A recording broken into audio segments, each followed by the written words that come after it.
الرحمن الرحيم الحمد لله حمدا كثيرا طيبا مباركا فيه الحمد لله الذي هدانا لهذا وما كنا لنهتدي لولا أن هدانا الله وأفضل الصلاة وتم التسليم على سيدنا محمد وعلى آله وصحبه أجمعين. السلام عليكم ورحمة الله وبركاته. Dans un premier temps, toutes mes félicitations à la communauté musulmane qui, malgré les conditions climatiques terribles, fait chaud, n'est-ce pas? Très chaud. En plus, les journées sont longues, très longues, et vous arrivez à jeûner. On a même qui jeûne avec le sourire. Il y en a qui traitent. Non? Tu peux? Si? La soif, c'est dur. Et vous patientez, vous résistez, vous arrivez à tenir. C'est bien la preuve que vous avez la foi. Et la foi déplace les montagnes, c'est ça? Oui, il faut le faire quand même. Se priver de nourriture et de boisson pendant minimum 18 heures. Il y en a, c'est beaucoup plus. Puisque le matin, ils ne se réveillent pas, c'est normal, ils sont fatigués. Ou quand ils se réveillent, ils n'ont pas d'appétit. À peine un verre d'eau et encore, ce qui revient à jeûner à peu près pour certains 20 heures. C'est bien la preuve que vous êtes des gens ambitieux, résistants, capables, lorsque vous le voulez, de faire des choses extraordinaires. D'ailleurs, c'est un des objectifs majeurs du jeûne du mois de Ramadan. C'est de nous libérer des carcans de la matière. L'être humain est prisonnier des besoins naturels. C'est ça? Dormir, boire, manger, s'accoupler, etc. Comment faire pour ne pas être l'esclave de nos envies, de nos passions? Il faut jeûner. Le prophète sallallahu alayhi wa sallam n'a-t-il pas dit, en s'adressant aux jeunes, hommes et femmes, mariez-vous. Évitez de faire le chien du sexe. Et si vous n'avez pas les moyens de vous marier, alors jeûnez. Parce que le jeûne sera pour vous un frein. Quand tu jeûnes, tu ne penses pas. Tu ne cherches pas à draguer, tu ne te fais pas draguer, tu prends tes distances avec le sexe différent. Le jeûne développe chez toi une spiritualité, la crainte de Dieu. C'est pas compatible quand même. Tu jeûnes et tu sors avec une fille en même temps. Ça se fait pas. N'est-ce pas? Ainsi, le jeûne est un frein. Le jeûne, bien fait, est capable de faire de toi quelqu'un qui se libère de ses envies, de ses passions. Et vous remarquerez que pendant le mois de Ramadan, Dieu nous interdit de consommer ce qui est halal. L'eau, c'est halal en islam, non? Dans l'absolu. Et celui qui est capable de se priver de ce qui est halal, normalement, est 2 fois plus capable de se priver de ce qui est haram. Puisque tu as su dire non au halal qui est bon. Donc tu as été formé pour dire non au haram qui est mauvais. Au haram qui est bon. Parce qu'il y a du haram quand même qui est mignon, non? Vous ne trouvez pas? Bravo. Quand on veut, on peut.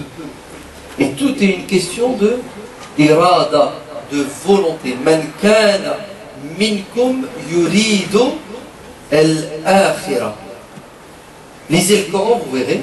D'ailleurs, c'est l'occasion. Le mois de Ramadan, Dieu, sans arrêt dit, ceux qui veulent l'au-delà. C'est-à-dire, si tu ne veux pas être croyant, tu ne le seras pas. Tu ne le seras pas. Si tu ne veux pas du paradis, ben, tu ne l'auras pas. Si tu veux te purifier, Dieu va t'aider. وَالَّذِينَ جَاهَدُوا فِينَا لَنَهْدِيَنَّهُمْ سُبُلَنَا وَإِنَّ اللَّهَ لَمَعَ الْمُحْسِنِينَ. Et ceux qui font un effort dans le sentier de Dieu pour s'élever, pour être meilleurs, alors Dieu les accompagne dans leur effort et Dieu est auprès de ceux qui cherchent à être excellents, à exceller, à évoluer, à grandir. Et est-ce que c'est possible de changer?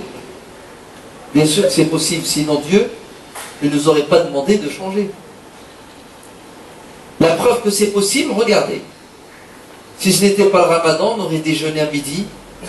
Maintenant, peut-être on serait parti boire quelques verres d'eau tellement on a soif, il fait chaud. Mais quand on veut, on change radicalement, on se transforme. Il faut être convaincu d'abord, n'est-ce pas? Il faut être convaincu. Donc chapeau, bravo. Vous étonnez quelques milliards de personnes sur la planète. Même ceux qui jeûnent, nos confrères des autres religions, n'ont pas le même jeûne que le nôtre. Ils se privent de repas, de nourriture, mais pas d'eau. Il n'y a personne qui fait comme nous, ne pas boire pendant 18 heures, 20 heures. Même les chrétiens, quand ils jeûnent, au lieu de prendre 4 repas, ils en prennent 2. Au lieu de 3, ils en prennent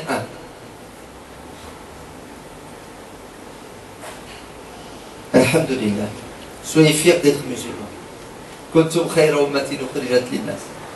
serez les meilleurs, Inch'Allah, sur terre et dans le monde. C'est bon? C'est l'introduction. Alors, Ramadan et spiritualité.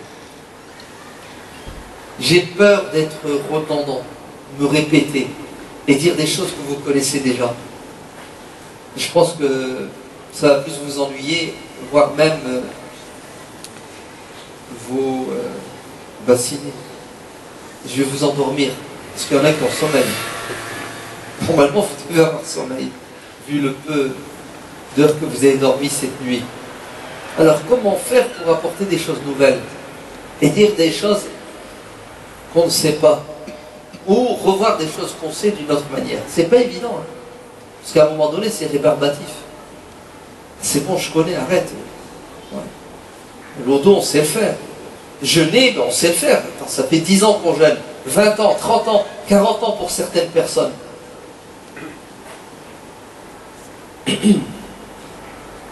Alors je vais mettre le doigt sur des choses que peut-être malheureusement on n'y prête pas attention. Un des objectifs du ramadan spirituel, c'est de nous alléger de nos péchés. Le prophète sallallahu alayhi wa sallam n'a-t-il pas dit: celui qui jeûne comme il se doit, qui espère la récompense, finira son jeûne débarrassé de tous ses péchés. C'est-à-dire le jeûne, c'est une douche spirituelle. Tu remets les compteurs à 0. Ainsi, le comble serait que le musulman, pendant le mois de Ramadan, fasse des péchés. Puisque l'objectif du Ramadan, c'est de les effacer. Maintenant, si pendant le Ramadan, tu fais des péchés, c'est que tu n'as rien compris à l'objectif du jeûne, ou c'est que tu ne jeûnes pas comme il se doit, ou c'est que tu es vraiment quelqu'un de malheureux, qui va mal finir. Le prophète sallallahu alayhi wa sallam n'a-t-il pas dit: il y a des gens qui jeûnent et ils n'auront de leur jeûne comme résultat que la faim, la soif, la fatigue, le manque de sommeil. Aucune plus-value spirituelle, intellectuelle, parce qu'ils ont passé le mois de Ramadan à faire des péchés, et en particulier un péché qui s'appelle le péché de la langue, qui est à l'origine de beaucoup de malheurs sur terre. Alors faites jeûner non pas votre estomac uniquement, mais vos langues, vos yeux, vos oreilles et votre esprit. Faites attention à un péché qui s'appelle la calomnie, le colportage, la médisance. Wailun likulli humazatin lumaza. Vous avez vu? Malheur à lui. Tenez vos langues. Sinon, ce que vous construisez avec difficulté, vous le détruisez avec facilité et rapidité. On en est même inconscient. Le prophète sallallahu alayhi wa sallam n'a-t-il pas parlé d'un péché qui rase non pas les cheveux de la tête, mais la religion tout entière? Non? C'est quoi ce péché? Hiya al-haliqa. Vous ne connaissez pas?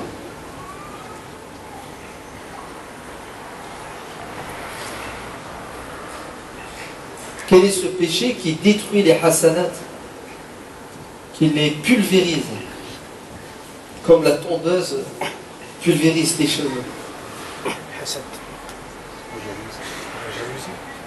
Al-hasad, la jalousie. Hein? Comment? Ifsad de date il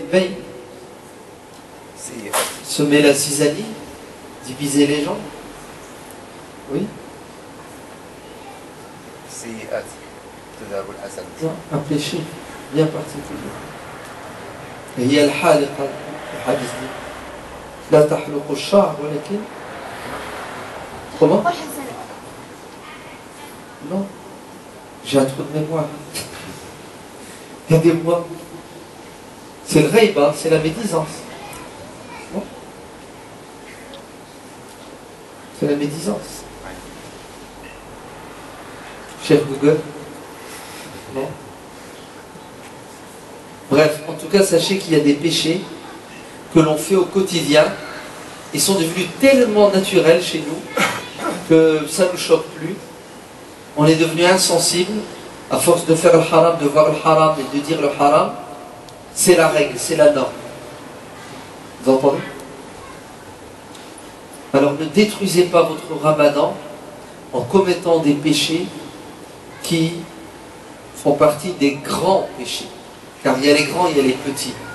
Et le mois de Ramadan est là pour effacer les petits péchés. Les grands péchés nécessitent un effort supérieur. Vous savez lequel? La volonté de les stopper. Les grands péchés. Il faut décider de ne plus les commettre. Il faut demander pardon à Dieu après les avoir commis. Il faut demander pardon aux gens à qui on a fait du mal. Il faut réparer la faute des grands péchés. Les petits, il y a les 5 prières, le jeûne du mois de Ramadan, la prière du vendredi. Donc ça, c'est le premier. Il y a un autre grand péché qui est fondamental pendant le mois de Ramadan, qui détruit notre jeûne, c'est le gaspillage. Le péché du gaspillage.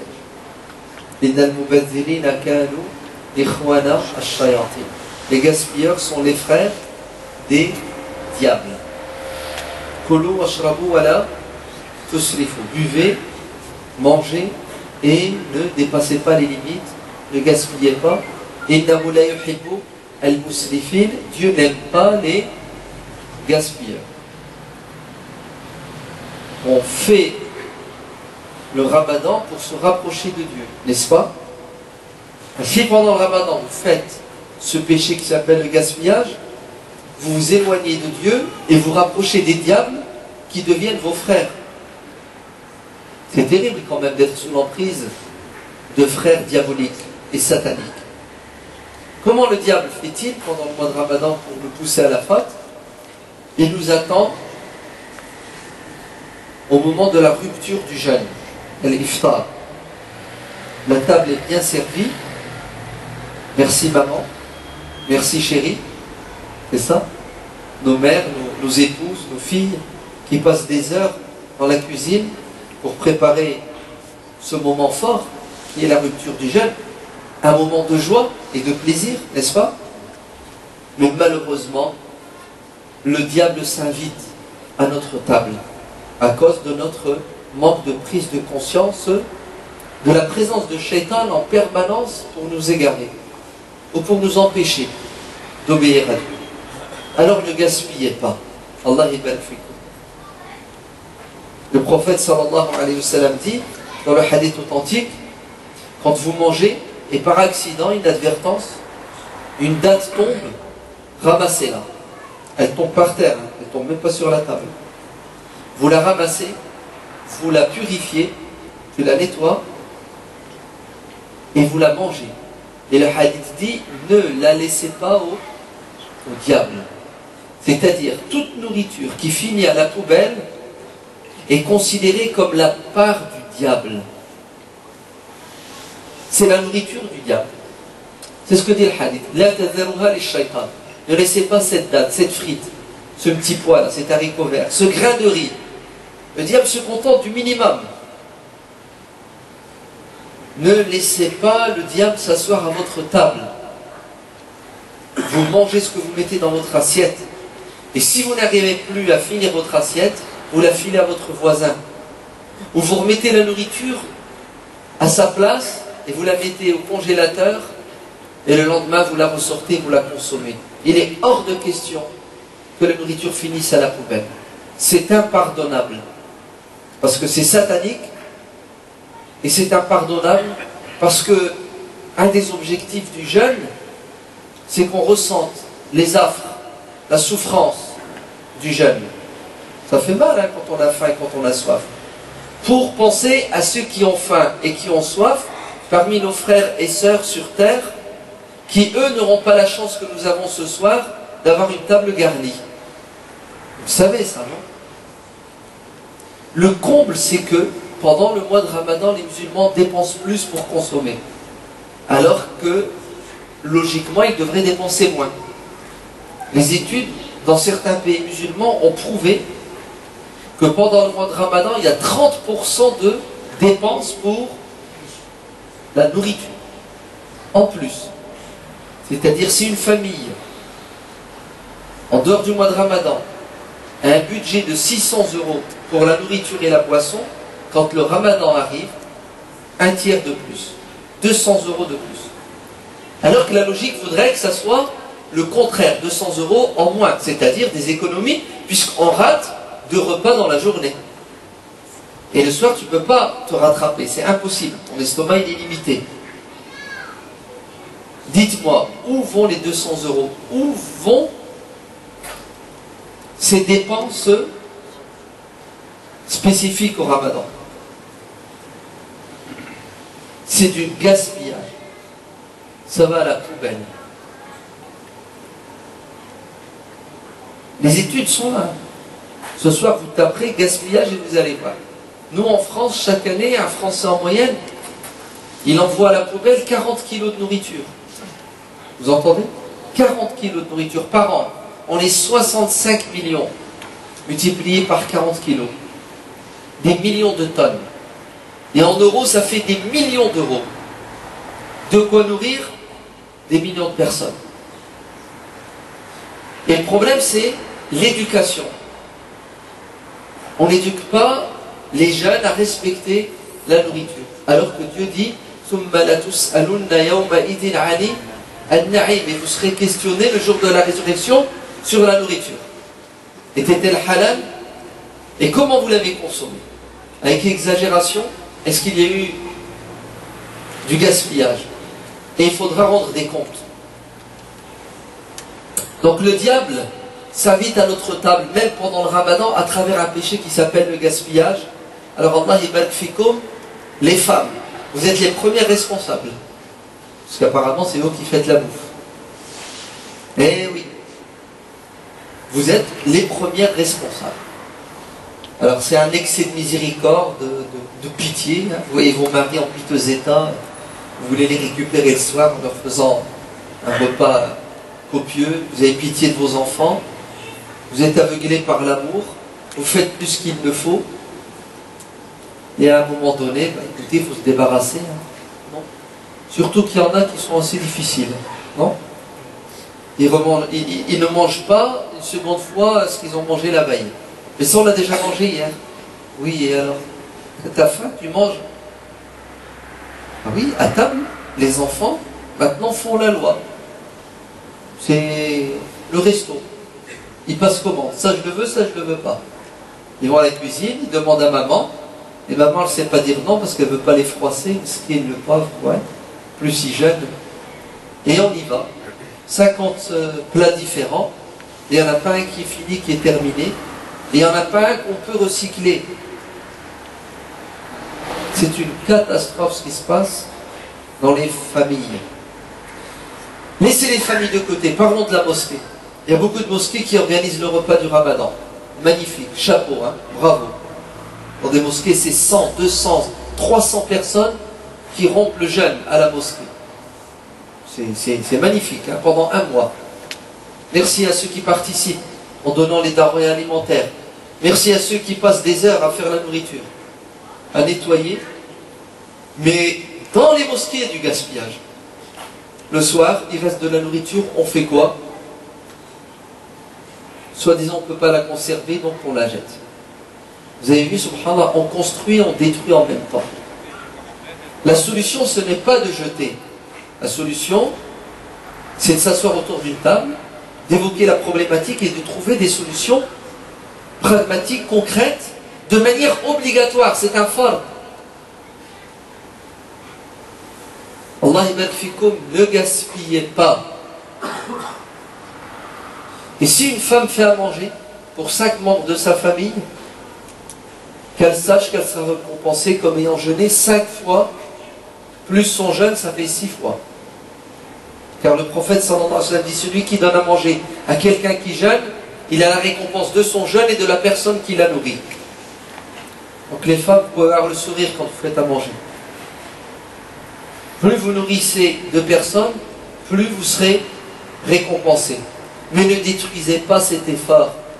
Avec quoi? Avec le gaspillage. Vous récupérez, vous recyclez, vous congelez.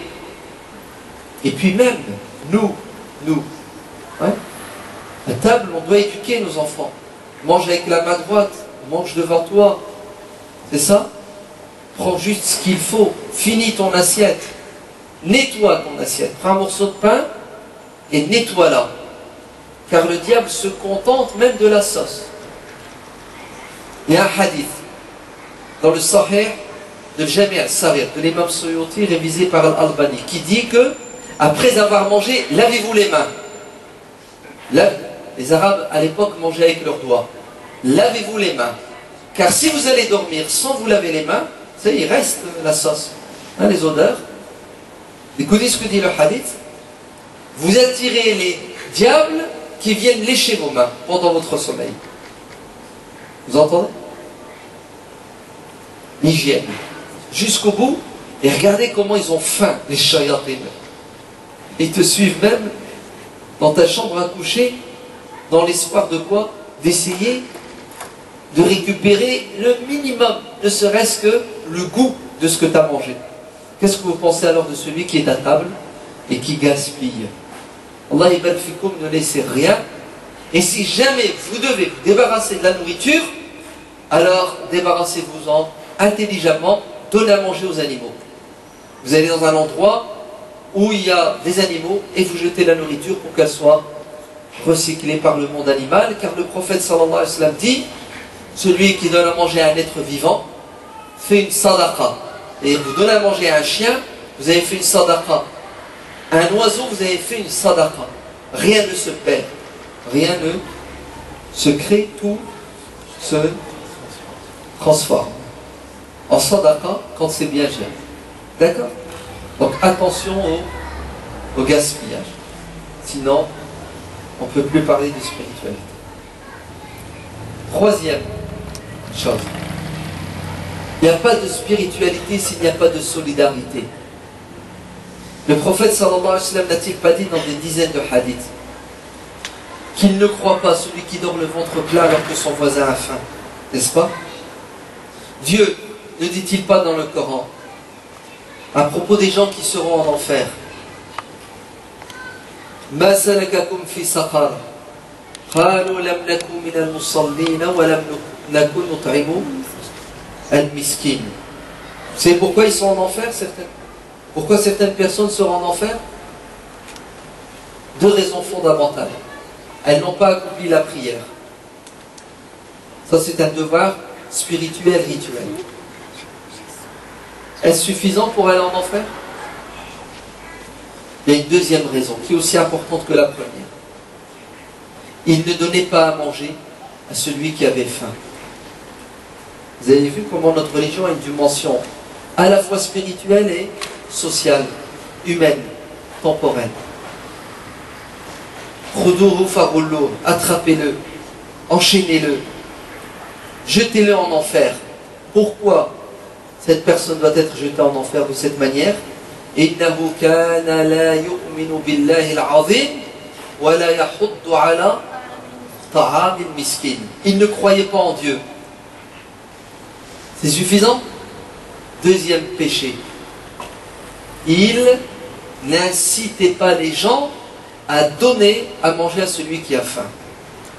On dirait, subhanallah, que plus tu as la foi et plus tu fais la prière, plus tu donnes à manger à ceux qui ont faim, tu as pitié. Et si tu n'as pas les moyens de donner à manger, tu incites ceux qui ont les moyens à donner à manger.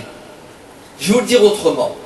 Celui qui passe un mois de Ramadan à jeûner, à prier, à lire le Coran pour augmenter sa foi, mais qui ne nourrit pas quelqu'un qui a faim, et il n'incite pas les gens à nourrir ceux qui ont faim, celui-là a raté son Ramadan.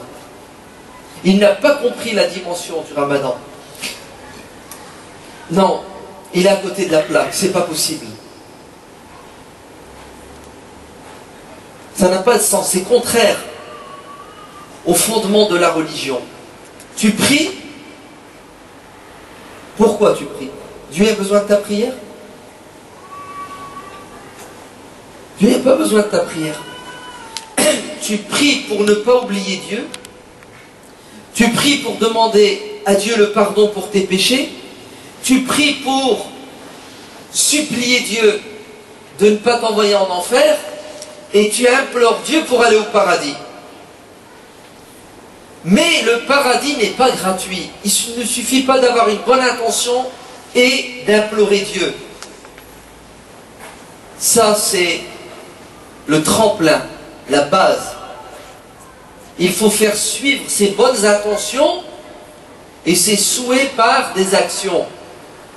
Et celui qui prie et qui implore Dieu, automatiquement, par conséquence, qu'est-ce qu'il fait? Il donne à manger à celui qui a faim et il incite. Si tu pries et tu t'en fiches de ceux qui ont faim, ta prière n'est pas bonne. Ta prière n'a pas d'impact sur toi. Ta prière n'est pas une prière faite comme Dieu le veut. Regardez comment Dieu met en enfer celui qui priait pas et qui donnait pas à manger. Il ne croit pas, il ne croit pas, il ne croit pas. Celui qui dort le ventre plein alors que son voisin a faim. Donc, n'avez-vous pas remarqué, subhanallah, pendant le Ramadan, comment on est assidu? Nos 5 prières, on les fait en temps et en heure, oui ou non? Et la plupart à la mosquée. N'avez-vous pas remarqué pendant le Ramadan comment on fait des prières en plus qui s'appellent les tarawih, les prières nocturnes? Logiquement, puisqu'on prie mieux et plus, donc on devrait quoi? On devrait nourrir plus le pauvre, on devrait être plus généreux. L'objectif de la prière, c'est de faire de toi quelqu'un de plus généreux, plus compatissant, miséricordieux envers ceux qui ont faim. Et si tu prétends ne pas avoir les moyens, ce qui est possible, alors tu sais ce que tu fais? Tu te transformes en commercial. Tu vas vers les gens et tu les incites à donner. Tu fais de la pub. Et celui qui incite les gens à faire le bien, il aura la récompense du bien qui aura été fait par ces gens-là grâce à lui. Concrètement, ça donne quoi? Ça donne quoi concrètement? Vous faites des économies. Si pendant le mois de Ramadan vous dépensez 3 € pour la nourriture, 300 €, faites une économie de 50 €. Avec 50 €, vous êtes capable de nourrir 50 musulmans qui jeûnent en Éthiopie, en Afghanistan, dans les camps de réfugiés en Syrie. Et ça vous fait 50 jours de jeûne plus 30, 80 jours. Hein? Diminuez la bouffe. Mangez moins. Vous allez faire les courses, vous remplissez le caddie, avant d'arriver à la caisse, vous mettez le frein à main. Et vous retirez de votre caddie tout ce qui n'est pas nécessaire, fondamental, tout ce dont on peut se passer. Et je vous donne un exemple, parmi tant d'autres. Ton caddie, une fois que tu l'as rempli, de manière spontanée, naturelle, tu le vides d'une partie Et bien entendu, tu prends note combien que ça coûte. Est-ce que tu as retiré, tu l'investis dans l'estomac de ceux qui, eux, ont besoin d'un morceau de pain. Et toi, tu as retiré quoi? Ce qui n'est pas vital.